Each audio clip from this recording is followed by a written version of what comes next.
So now I would ask our second speaker, Dr. Naresh Rao, that will speak, and his item will be quality issues for day surgery in India. He's a general surgeon. He's the president of the Indian Surgery of Day Surgery, and that's a great pleasure for me to welcome Naresh to the stage. Thank you, sir. Moderators and my dear friends. We do face quality issues, but we fail to recognize them, or we do not want to recognize them. So the question we always ask is, are there any quality issues? Yes, there are. Most of the larger hospitals have their own quality care setup because they can afford it.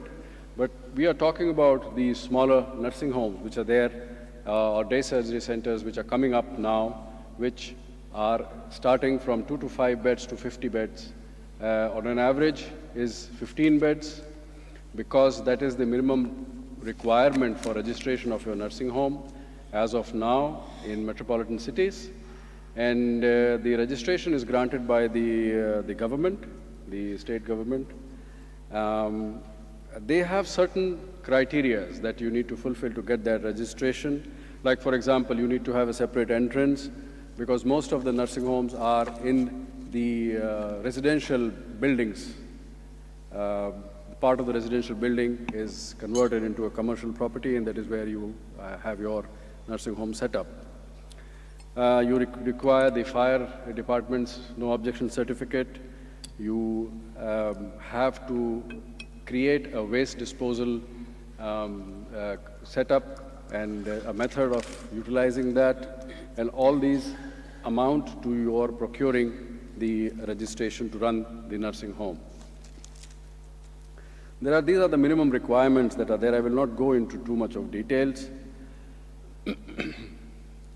What are the issues? What I have done is I have sat down and thought about these issues, what smaller nursing homes face, and I've identified the problems and then tried to propose solutions to these issues. We need these qualities to ensure a smooth running of the center. For example, rescheduling of cases, no-show, sudden and absence of staff, lack of choice of bed of the patient, because the previous patient has, for some reason, most of the nursing homes, you must understand, work as day surgery centers, where usually it's prospectively decided that the patient would go home in the evening, but in case if he doesn't, then there is no way that you can shift them to any other facilities, but he remains in the same facility. And as a result, that bed is occupied for the next patient, cannot utilize. So that creates a bit of a problem. Delays in the operation theater causing a cascading effect that I think most of us do face sometime or the other. Intra-op complications, post-op complications, delay in discharge, and billing issues. If you look at it, these are the overall these are the criteria which affect the overall working of the center, and they directly reflect the quality or, let us say, the lack of it.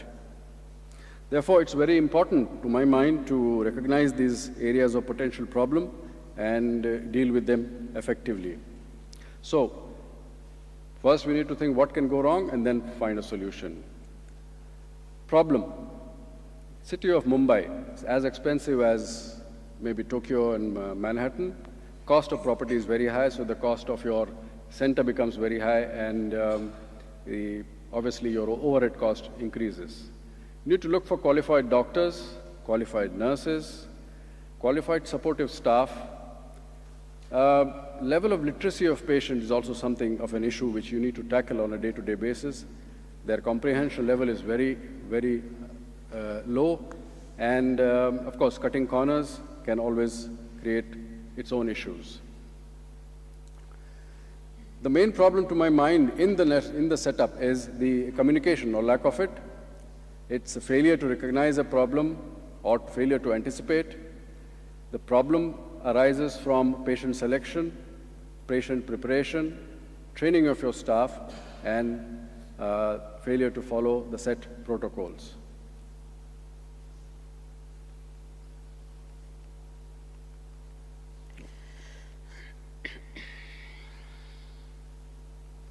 Okay. Ranging from minor to major problems, the problems can also be related to the patients and their relatives. In India, the tendency normally is not to leave the patient at the door and come back and collect the patient after the procedure, but to represent your support to the patient by appearing in large numbers at the day surgery or nursing home facilities. The counseling is something of great importance to each patient for a successful day surgery outcome, but the failure by the medical staff to take cognizance of counseling is a major issue there. Then, of course, the overworked surgeon, and then there is an issue of the all-around communication breakdown.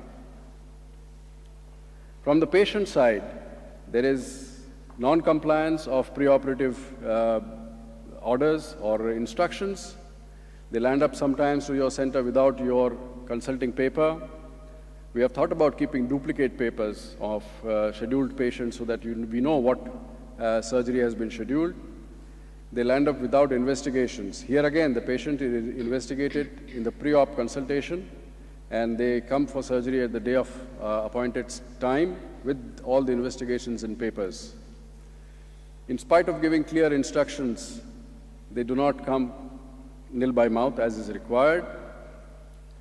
Like I said, alone is a rarity. Most of the time they come in hordes with their relatives. Simple basic non-compliance is of, for example, the blood thinners, if they are taking clopidogrel or aspirin, it's the norm that we tell them to stop it but 3 days before surgery. Sometimes it doesn't happen. They land up with a very high blood pressure if they have not taken their blood pressure medication on the day of surgery.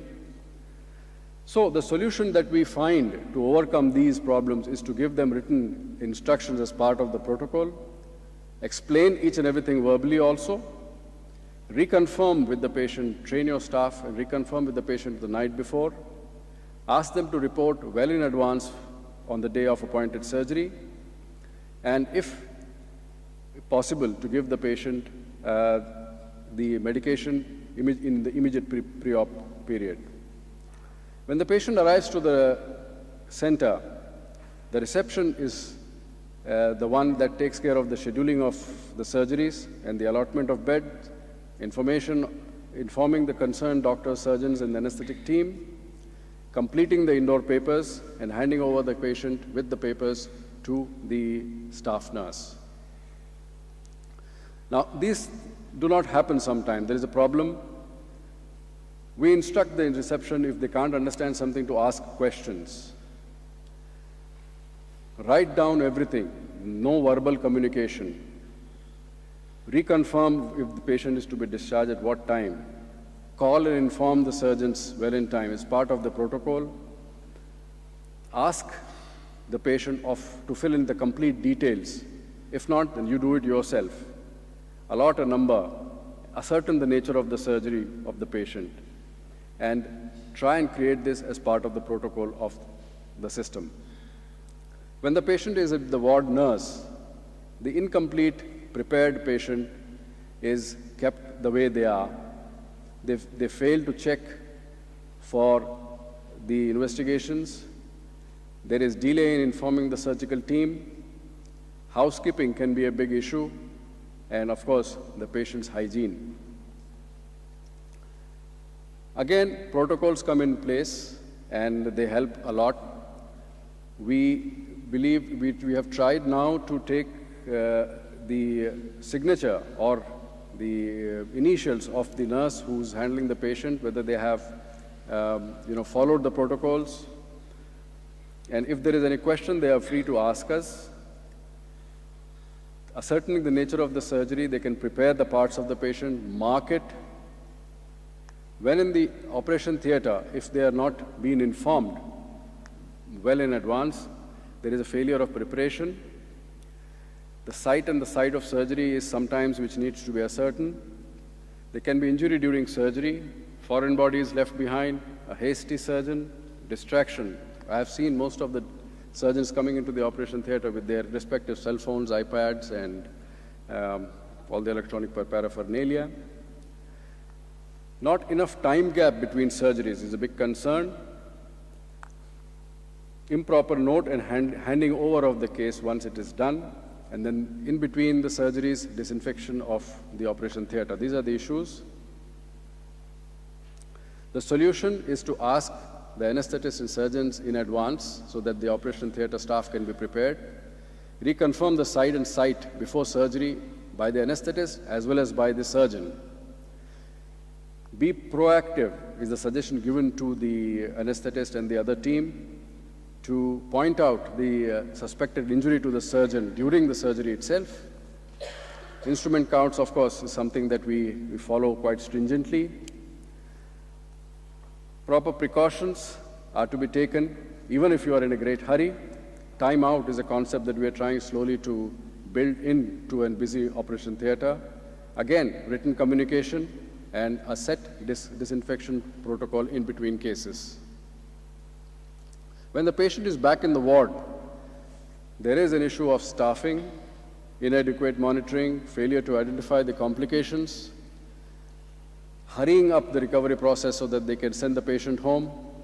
And one of the major issues what we face is the garbage disposal and waste management systems, which is taken very casually by our staff.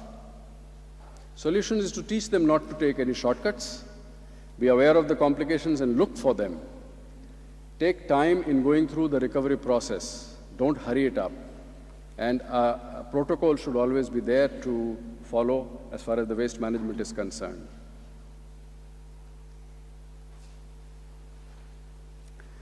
When discharging the patient, what we find is the papers are handed over to the patient. The instructions are not given properly. There is a delay in the billing process, which makes the patient restless and causes delays in the whole smooth flow of the day surgery center.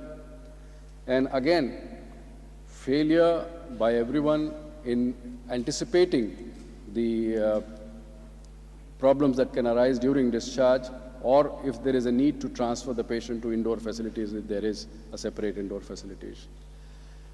Solution is again, think, anticipate. Give written and verbal instructions to the patients and the relatives who are there with the patient. Again, protocols, follow them, sign them. When we come down to protocols, it needs to be exhaustive, yes, but not so exhaustive that nobody would read them. Single page, laminate them, put them up everywhere so that they can see. There is no shame in referring to these protocols is what we teach. Whenever they are in doubt, they are free to ask us. We periodically try and review these protocols and train the staff regularly. We have a separate autoclaving process and sterilization process in the smaller nursing homes. I'm not talking about the larger setups. They do have their own, but these are the smaller setups which try and cut down costs by taking shortcuts. Basic protocols of patient selection, patient preparation, admission process, checklists in the ward, checklist during the surgery, anesthesia checklist, post-op, discharge criteria, and prepare for the next day is what needs to be done. What we try to remind them is do not hurry. There are no shortcuts. Accept failure and learn from them.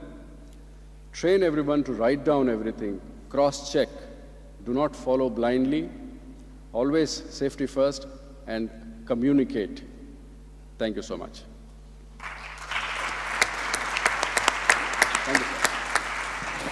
Thank you, Naresh.